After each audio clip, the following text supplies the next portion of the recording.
মামু তোমাকে বলে সৌদি আরবে কিরা দেহে শুনে নিবি, তোমাকে বলে কিছুই থুবি নে কেমা, কি আমু বিষয়টা তো কি?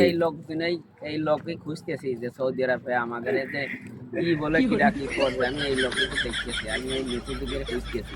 ঠিক তাই আছে, না? এখানে হাতে চুরি পরাইয়া হুম, সৌদি আরবে দিয়ে তারপর দেশে যাওয়া লাগবে, তাই না? এরকম কাম করা পারি।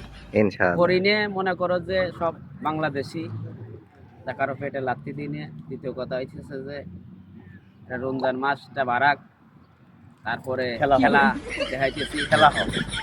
খেলা লাজিম দেখাইতেছি। ঠিক আছে, ঠিক আছে। প্রতিপক্ষ যদি 100% প্রতিপক্ষ যদি হারিয়ে না হয় তাহলে তো খেললে মজা খেলে পাওয়া মজা যাবে না। নাই। ঠিক এটাই আছে, এটাই তো। কিন্তু কই এর মতন মনে করো যে খেলা জমবে এই জেদ্দা শহরে কিডা টিয়ে থাকে তাই দেখবো। হুম, ঠিক আছে, এইটা হলো সর্বোচ্চ কথা, যে হুম। জেদ্দা শহরে টিয়ে থাকে কিনা আমি এটা দেখবো। ঠিক আছে, আর বাদ বাকি পরের ভিডিও সবকিছু বলবো। ইনশাআল্লাহ।